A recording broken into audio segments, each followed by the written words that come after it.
Good morning or good afternoon, depending on when you're tuning in. I appreciate your time today. I have a devotional thought for you, just a couple of minutes. Last week I preached a message based on the Gospel of Matthew chapter 13. It was the story of Jesus walking on the water. The disciples think he's a ghost. Jesus assures them it's not.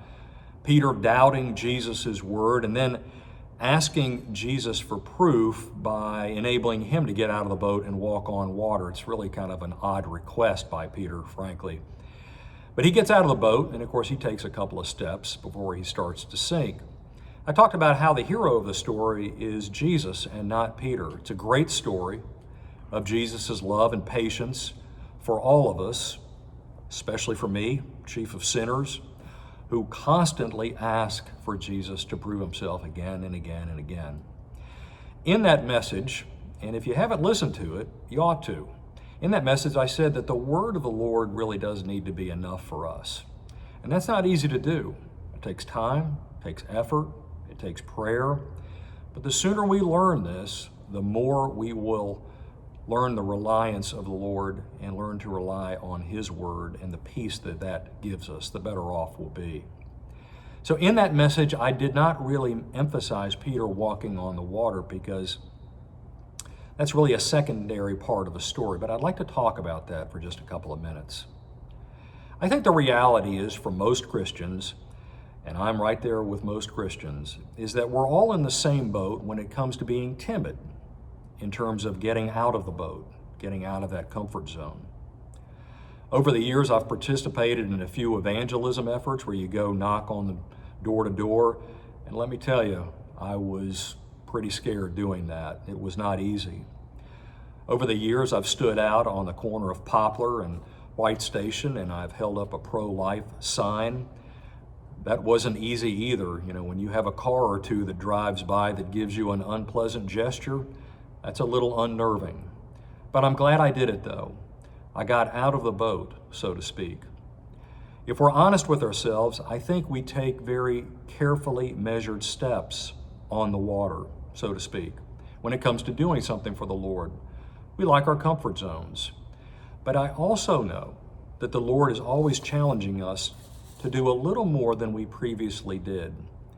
And I also know that you too want to do more for the Lord than maybe you've done in the past. For some of you, it meant going down to Calvary Mission for the first time. For others of you, it meant being involved in the Job Comfort Dog ministry. Some of you volunteered to teach Sunday school. Every one of you can look at your lives and see where you stepped out of the boat. And you know what? You did well. You did very well. Your fears really weren't that justified, were they? You surprised yourself by doing something you weren't so sure you could do, and you weren't really sure the Lord would give you the power to do it well. But you did well, and the Lord gave you that power to do well and be at peace about it. Peter sank because of the storm around him. We all sink. I sink, you sink. Saints, angels, martyrs, apostles, all of the above sink. Only Christ doesn't sink. What's important is that Christ is there to save us and strengthen us. Jesus promises difficulty and success together, not separately. And there really is no such thing as success without difficulty in any walk of life, and not just our faith. Difficulty and success go together. So what's next on your agenda for the Lord? What are you going to do for him next? You can't just stay in the boat all the time. Get out. Take a step of faith. Trust the Lord. Yes, you're going to sink a little bit. You're not going to die. And in the end, you will be a better, stronger Christian for it. And the work of Christianity will have been done well because of your effort. You've been called to do it. You can do it. And the Lord will be there with you and bless you every step of the way. God bless you and your family.